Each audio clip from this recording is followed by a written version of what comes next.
Hello guys, this is Vani from moon divine tarot. Friends, all of you good morning. మన ఛానల్ని అందరూ subscribe చేసుకోండి, like చేయండి, share చేయండి. గైడెన్స్ చాలా ఉపయోగకరంగా ఉంటుంది. ప్రతిరోజు ఆ, మేము చాలా జాగ్రత్తగా ఉండగలుగుతున్నాం అక్క అని చాలామంది మెసేజ్ చేస్తున్నారు. Wait wait minute guys.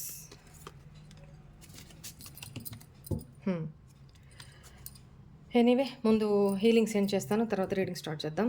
అందరూ కళ్ళు మూసుకోండి. పాజిటివ్ ఆర్ నెగిటివ్ ఏం ఆలోచించొద్దు. డీప్ బ్రీత్ తీసుకోండి. వెన్ను నిటారుగా పెట్టి కూర్చోండి. ఓకేనా? Ready? Start.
Please send this positive healing for my viewers. Please send this positive healing.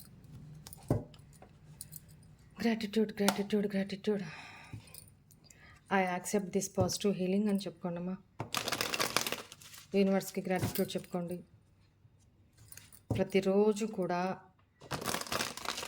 నిద్ర లేస్తూనే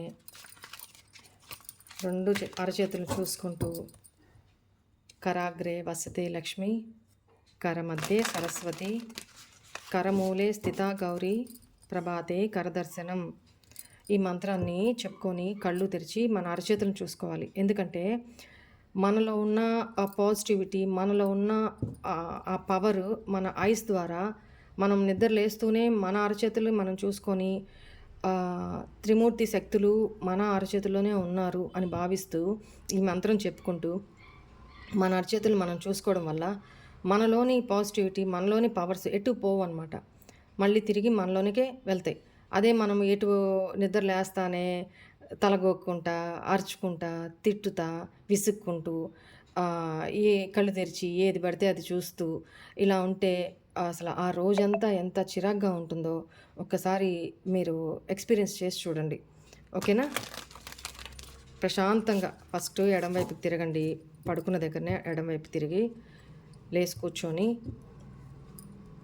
ఇప్పుడు నేను చెప్పిందంతా చేయండి. ఓకేనా? ఇది చాలా మంచి అలవాటు.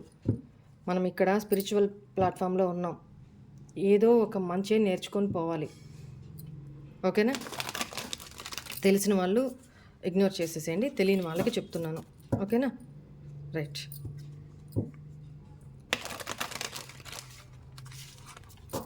మీ పేర్లు, డేట్ ఆఫ్ బర్త్లు చెప్పుకోండి అమ్మా. 3 టైమ్స్ ఆర్ 5 టైమ్స్ మీ పేరు, డేట్ ఆఫ్ బర్త్ తెలిస్తే చెప్పుకోండి. ఓకేనా? Right. Please angels, please guide me. మా వ్యూవర్స్కి ఈరోజు ఎలా ఉండబోతా ఉంది? 2 of wands, 10 of swords. What guys? Wheel of fortune. Very good.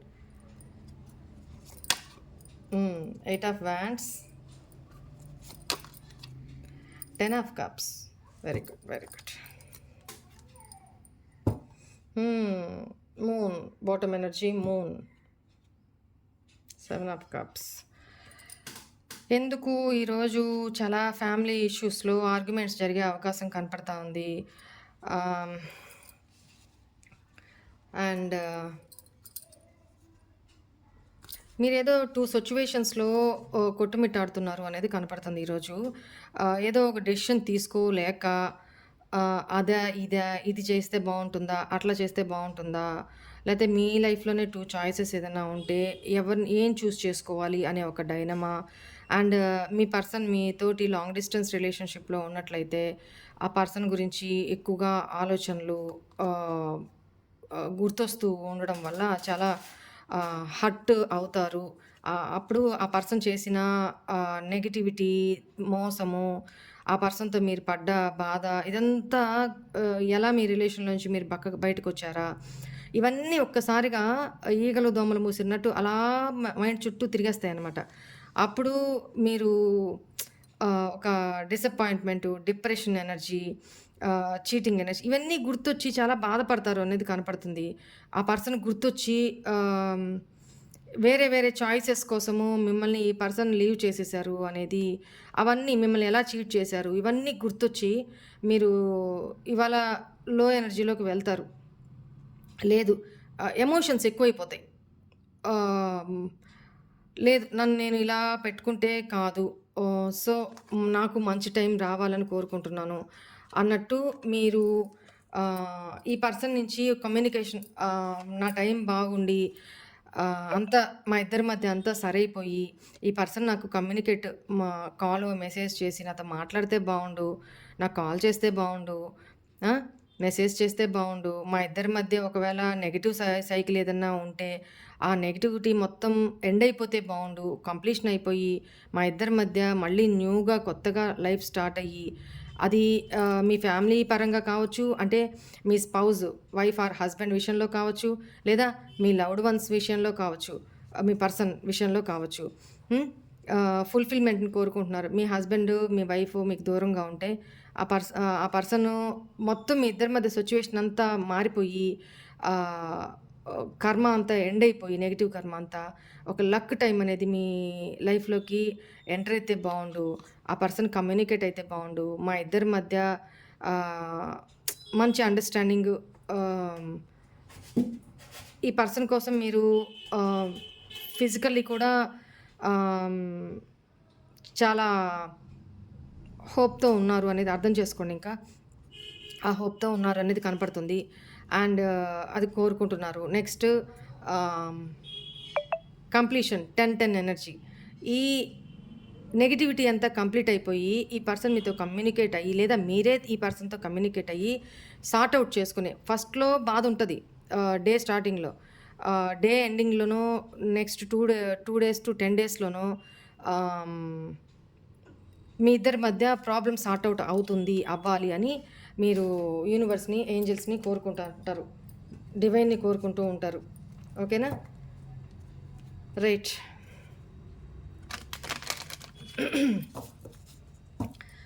And ఇంకొకటి ఏంటంటే జాబ్ పరంగా కూడా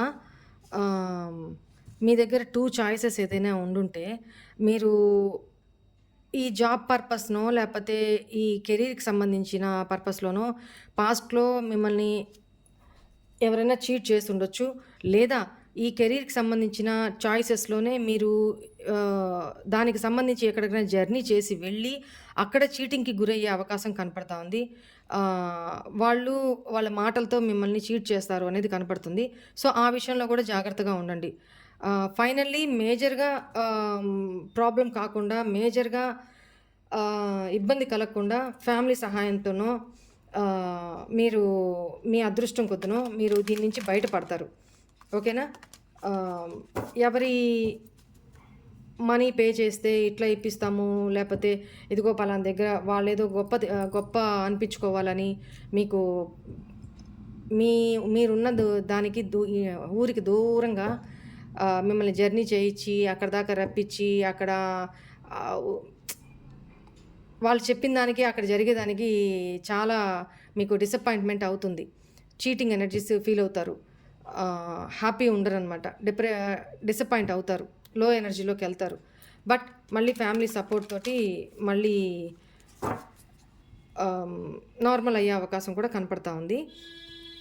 కంపల్సరీ ఇవాళ జర్నీ చేసే అవకాశం అయితే నాకు కనపడతా ఉంది. ఇవాళ రేపట్లో లేదా జర్నీ చేసి రిటర్న్ వచ్చారా ఎక్కడి నుంచి, లాంగ్ నుంచి, నాకు ఈ ఎనర్జీస్ కనపడుతున్నాయి. Right. Please angels, please guide me. Remain positive. మీరేమీ ఇలా జరుగుతుంది అనేది మీకు జరిగిన తర్వాత అయినా సరే మీరేం భయపడాల్సిన పని లేదు. అంత పాజిటివ్గానే ఉంటుంది. రిమైన్ అంత పాజిటివ్గానే ఉంటుంది. Within the next few వీక్స్లో అంత ప్రాబ్లమ్ సార్ట్ అవుట్ అయిపోతుంది. కొంతమందికి మాత్రం అది ఫ్యామిలీ విషయంలో అయితే కొంతమందికి 1 year కూడా పట్టొచ్చు. మీ పర్సన్ మళ్ళీ మీ లైఫ్లోకి రావడానికి, మీ ఇద్దరి మధ్య ప్రాబ్లమ్ సార్ట్ అవుట్ అవ్వడానికి 1 year కూడా పట్టొచ్చు. మీరు అందాక మీరు పీపుల్కి, నీడీ పీపుల్కి హెల్ప్ చేస్తూ ఉండండి. అండ్ ఇంకొక విషయం చెప్పాలి. నేను ఫండ్స్ అంటే స్టార్టింగ్లో ఇది తీసుకున్నాను కదా, ఫండ్స్ ఏంటంటే అది డొనేషన్ అని ఇవన్నీ దేనికి తీసుకున్నాను, ప్రతి దాంట్లో ఒక పర్సను ఎక్కడన్నా వెయ్యాలన్నా, ఒకరికి కడుపు నిండా అన్నం పెట్టాలన్నా అది సరిపోదు. ఎందుకంటే నా పర్సనల్ రీడింగ్స్లో వచ్చే వాళ్ళంతా కూడా చాలా కష్టపడి వచ్చేవాళ్ళు అనమాట. పని చేసుకొని వచ్చేవాళ్ళు చాలా వరకు. సో అలాంటి వాళ్ళు నేనేదో రెమెడీస్ ఈ కోను అంటే రెమెడీస్ ఏదో చెప్పేస్తే అది వాళ్ళు చేసుకోలేరు. అందుకని వాళ్ళందరిని దృష్టిలో పెట్టుకొని నేను చాలామంది వెళ్ళలేని ప్లేస్లకి నేను వెళ్తున్నాను కాబట్టి డివోషనల్గా అక్కడ మీ అన్ని ప్రతి ₹10 సహా నేను అక్కడ డొనేషన్స్ నేను ఆ టెంపుల్స్లో ఇచ్చేసాను. ఆల్మోస్ట్ అన్ని మొత్తం క్లియర్ అయిపోయినాయి. గుండె మీద చేసుకొని నేను చాలాసార్లు చెప్తా. Last time Kedarnath. మోస్ట్లీ నాకు ఇప్పుడు ఈ ఇయర్ కూడా వెళ్ళాలని చాలా ఆశగా ఉంది. భగవంతుడు అనుకూలిస్తే, అనుజ్ఞ ఇస్తే మళ్ళీ వెళ్ళాలనుకుంటున్నాను కేదార్ వరకు. సో మీకు లాస్ట్లో కూడా అక్కడ డొనేషన్స్ ఇచ్చేసాను. ఆ రిసిప్ట్ కూడా ఉండాలి, నేను అది కూడా చూపిస్తాను మీకు. అండ్ ఇంకొకటి చారిటీస్కి సంబంధించి, మూగజీవాలకు సంబంధించి ఇవన్నీ ఫుడ్ ఆఫర్ చేస్తూ, ఇలా హోమాలకు సంబంధించి మీ ప్రతి రూపాయి అక్కడ నేను డొనేట్ చేయడం జరిగింది. ఎందుకంటే ఇదంతా ఎందుకు చెప్తున్నాను అనంటే, నేను చెప్తుంటాను కదా, ప్రతి మనిషికి ఒక సీసీ క్యామ్ ఉంటుంది. అంతరాత్మ, నా అంతరాత్మకి ప్రశాంతంగా నేను గుండె మీద చేసుకొని పడుకోగలగాలి. ఎందుకంటే మీ ₹10 కూడా నాకు వద్దు. నా ఉద్దేశం మీ కర్మల్ని నేను అలా ఇచ్చేయాలని. కానీ అది కూడా నాకు బర్డన్ అవుతుంది. దానికి మంచిగా అర్థం చేసుకుంటారని అనుకుంటే దానికి కూడా నెగిటివిటీ తీస్తున్నారు, దానికి కూడా నెగిటివ్గా ఆలోచిస్తున్నారు. సో నేను అందువల్ల అది కూడా చేయను. ఎవరెవరి ఇళ్ళ దగ్గర టెంపుల్స్ ఉంటాయి, వాళ్ళు అక్కడ ఇచ్చేసేసుకోండి. ఓకేనా? అండ్ సో నేను చాలాసార్లు చెప్పాను మీకు, మీ దగ్గర ఉచితంగా నేను ₹10 తీసుకున్నా కూడా మళ్ళీ ఇంకొక జన్మెత్తి మీ ఇళ్లలో పుట్టలేను, కుక్కగానో పిల్లిగానో. నాకొద్దు. నేను అది కూడా చెప్తుంటాను కదా, ఫన్నీగా కూడా చెప్తూ ఉంటా. వానక్క ఎలాంటిదో అందరికీ తెలుసు కదా. ముఖ్యంగా ఎవరికి తెలిసినా తెలియకపోయినా భగవంతుడికి తెలుసు, నా అంతరాత్మకు తెలుసు. సో ఒకరిని అనే ముందు ఎదుటోళ్ళ మనసు ఎంత హర్ట్ అవుతుందో అది ఆలోచించుకోవాలా. సరే, ఎనీవే, మీ నీడీ పీపుల్కి, మీ దగ్గరలో ఉన్న నీడీ పీపుల్కి హెల్ప్ చేస్తూ ఉండండి. ఓకేనా? తద్వారా మీ కర్మల్ని రిజాల్వ్ చేసుకోండి. ఇంకోటి ఏంటంటే, ఫ్రీ రీడింగ్స్ ఎవరు అడగొద్దు, తీసుకోవద్దు ఎక్కడ కూడా. ఎందుకు అనంటే దానివల్ల ఏంటంటే ఫ్రీ రీడింగ్స్ చేయడం వల్ల మా కర్మలు, మా నెగెటివ్ కర్మలు మీకు ఎళ్తాయి. అది కూడా నాకిష్టం లేదు. ఉన్న వాస్తవం చెప్తున్నాను. నేను అందుకే అయి పెట్టి ఫ్రీ రీడింగ్‌లు మాత్రం నేను చేయను. అది నాకు తెలుసు. మా కర్మల్ని, మా నెగటివిటీని మీ మీదకి పారేసి మేము ఇదిగా ఉండాలనుకోవడం అది చాలా తప్పు. నేను కనీసం ఏదైనా ఎవరికైనా రెమెడీ చెప్పినా 4 రోడ్ల కూడల్లో కూడా ఏయొద్దమ్మా. అది ఇంకొకరు దాటితే ఇబ్బంది పడతారు. అది కూడా కర్మనే. అలా చేయకూడదు. మన నుంచి నెగటివిటీ పోగొట్టుకోవడానికి ఇంకెవరికో అంటితే వాళ్ళ ఫ్యామిలీ ఎంత సఫర్ అవుతారు? అది కూడా ఆలోచించాలా. సో, నేను అందుకని ఆహ్, ప పర్సనల్ రీడింగ్సే కానీ ఏదైనా సరే మరీ ఇంపార్టెంట్ వాళ్ళకి ఇంకా అత్యవసరం అని పెట్టుకోలేని సిచ్యువేషన్ ఉంటే అప్పుడు ఏదైనా ఒకటి అర చేస్తా తప్ప ఫ్రీ రీడింగ్ అయితే చెయ్యను. లేదు ఇంత కాదని పెట్టుకోలేని ఎవరన్నా చాలా అలా ఉంటే వాళ్ళకైనా చేస్తా. ఇప్పుడు అది కూడా పర్సనల్ రీడింగ్స్ నేను చాలా తక్కువ చేసేసాను. తీసుకోవట్లేదు. ఆహ్, నా హెల్త్ నాకు ఇంపార్టెంట్ కదా! సో, నేను ఈ పర్సనల్ రీడింగ్స్ వల్ల నా ఫ్యామిలీకి నేను టైం ఇవ్వలేకపోతున్నా. నా హెల్త్‌కి నేను టైం ఇవ్వలేకపోతున్నా. డివోషనల్‌గా నేను ఆహ్, దగ్గర కాలేకపోతున్నా. ఆ! నాకు ఎక్కువగా మెడిటేషను, పూజలు చేసుకోవడం చాలా ఇష్టం. నాకు అక్కడే ప్రశాంతత. సో, దానికోసం నేను పర్సనల్ రీడింగ్స్ తగ్గించున్నాను. ఓకేనా? రైట్. This is all for today's reading. Hope all of you enjoy this reading guys. God bless you all. ఓం నమః శివాయ. బాయ్.